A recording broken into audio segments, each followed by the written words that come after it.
Hello friends, welcome to my channel Aditi's লাইফে আপনাদের সবাইকে স্বাগত। আশা করি সবাই ভালো আছেন, সুস্থ আছেন, আমিও ভালো আছি। তো আজকের ভিডিওতে বন্ধুরা আমি একটা রেসিপি আপনাদের সঙ্গে শেয়ার করতে চলেছি, তাহলে দেখতে থাকুন ভিডিওটি কন্টিনিউ। তো বন্ধুরা আজকে আমি বানাবো বেগুন ভর্তা, মানে বেগুন পোড়া করে কিভাবে ভর্তা আমি বানাই সেটাই আপনাদের সঙ্গে শেয়ার করব। তো আজকে আমি রাতে রুটি বানিয়েছি আর তার সঙ্গে হবে এই বেগুন ভর্তা। তো বেগুন ভর্তার জন্য বেগুনটা পুড়িয়ে নিয়েছি, আর এখানে মশলা নিয়ে নিয়েছি বলতে পেঁয়াজ কুচি, লঙ্কা কুচি, রসুন একটু নিয়ে নিয়েছি, টমেটো আর ওইদিকে ধনেপাতা। তো চলুন বেগুনটাকে আমি ছাড়িয়ে নিই, এখন খোসাটা ছাড়িয়ে নিয়ে তারপরে একটা একটা করে প্রসেস আপনাদের দেখাচ্ছি। তো এখন আমার বেগুনটা ছাড়ানো হয়ে গেছে, আর ভালো করে দেখে নিলাম যে ভেতরে পোকা টোকা আছে নাকি। তো পোকা নেই, আর এদিকে কড়াটা আমি বসিয়ে দিয়েছি। চলুন তাহলে। কড়াইটা এখন আমার ভালোভাবে গরম হয়ে গেছে, দেখতেই পাচ্ছেন আপনারা ধোঁয়া উঠছে। তাও আমি সর্ষের তেল দিয়ে দিচ্ছি, এটা সম্পূর্ণ সর্ষের তেল দিয়েই আমি রান্না করব। এখানে সাদা তেল দেবো না, তাহলে সাদা তেল দিলে টেস্টটা অতটা ভালো আসবে না। সেই জন্য সর্ষের তেল দিলাম, দিয়ে এই যে একটু সাদা জিরে ফোড়ন দিয়ে দিলাম, তার সঙ্গে তার উপর পেঁয়াজ দিয়ে দিলাম, এবার কাঁচা লঙ্কা দিয়ে দেবো, রসুন দিয়ে দেবো।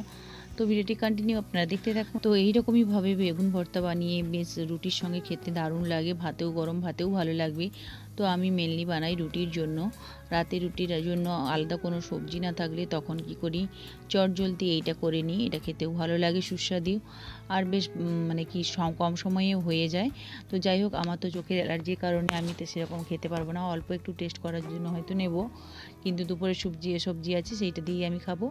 আর এটা বরের জন্য বানিয়ে দিচ্ছি, ও এইটা দিয়ে খাবে। তো বন্ধুরা ভিডিওর প্রথমেই বলে দিচ্ছি, রেসিপিটি ভালো লাগলে একটা লাইক করবেন, কমেন্ট করবেন আর শেয়ার করে দেবেন।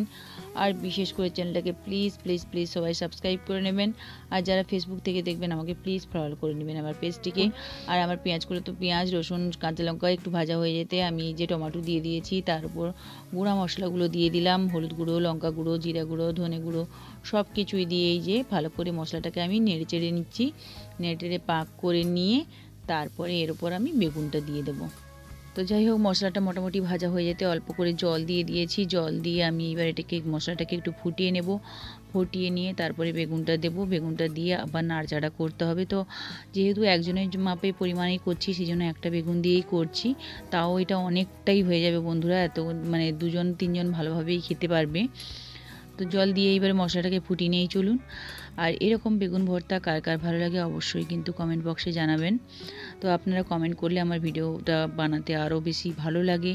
আমি উদ্বুদ্ধ হই যে এরকম ভিডিও বানানোর জন্য, যেহেতু তো একটা সমস্যা হয়ে যাচ্ছে, এখন আমি ভিডিওগুলো দিতে অনেকটাই লেট করছি বন্ধুরা, কারণ বুঝতেই পারছেন আমি অনেকটা চাপের মধ্যে পড়ে গেছি।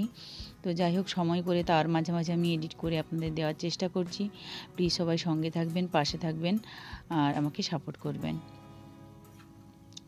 তো যাই হোক, এই যে ফুটে গেছে দেখতে পাচ্ছেন, আমি বেগুনটা দিয়ে দিয়েছি। এবার বেগুনটা যাতে ভালোভাবে গলে যায় সেজন্য চাপা দিয়ে দিলাম। তো ঢাকা যায়, দেখুন বেগুনটা ভালোভাবে গলে গেছে, মশলার সঙ্গে মিশে গেছে। তো এটাকে আমি একটু গ্রেভি করার জন্য আর একটু জল দিয়ে এটাকে আবার ফুটিয়ে নেব। তাহলে জিনিসটা গ্রেভি গ্রেভি হলে রুটি দিয়ে খেতে ভালো লাগবে। আর এইরকম শুধু যদি ভাতে খাওয়ার হয় এরকম শুকনো শুকনো ঠিক আছে। তো আমি অল্প করেই বন্ধুরা জল দিয়েছি। এবার এটা ভালোভাবে ফুটে গেলে এর মধ্যে আমি ধনেপাতা দিয়ে দেবো। তো মোটামুটিভাবে এবার দেখতে পাচ্ছেন ভালোভাবেই ফুটে গেছে। তো ফুটে দেখেছেন মাখো মাখো হয়ে গেছে। এইরকম গ্রেভি গ্রেভি বেশ খেতে দারুণ লাগে, আমার তো ভালো লাগে, কার কী লাগে জানি না। তো যাই হোক, হয়ে গেছে আমার মোটামুটি রেডি হয়ে গেছে বেগুন ভর্তা। তো এখন আমি ধনেপাতা দিয়ে দিচ্ছি। আর বন্ধুরা হ্যাঁ, আগে বলে দিয়েছি ভুল করে যে জিরা গুঁড়ো দেওয়া হয়ে গেছে, কিন্তু এখন আমি দেবো, তখন দেওয়া হয়নি, কারণ ভিডিওগুলো অনেক দিন পরে এডিট করছি, তো বুঝতেই পারছেন সব ভুলভাল হয়ে যাচ্ছে। যাই হোক, একটু কমেন্টস করে দেখে নিন। আপনারা আমার ফ্যামিলি হন, অবশ্যই আমাকে জানিয়ে সাপোর্ট করবেন, পাশে থাকবেন, আমার ভুল হলে সংশোধন করে নেবেন আর মানিয়ে নেবেন। তো এই যে আমার বেগুন ভর্তা রেডি হয়ে গেছে, দেখতে দুর্দান্ত হয়েছে। আর আমি ওপর থেকে একটু কাঁচা তেল দিয়ে দিচ্ছি যাতে খেতে দারুণ লাগে, আর সেন্টটাও দুর্দান্ত হয় বন্ধুরা, এত সুন্দর হয়, এই সেন্টেই খাওয়া হয়ে যায়। তো চলুন, আজকের ভিডিওটি আমার এই পর্যন্তই। রেসিপিটি ভালো লাগলে অবশ্যই লাইক, কমেন্ট, শেয়ার, সাবস্ক্রাইব করে দেবেন চ্যানেলটিকে। তো চলুন, টাটা, গুড নাইট। রুটি দিয়ে খাওয়া হবে।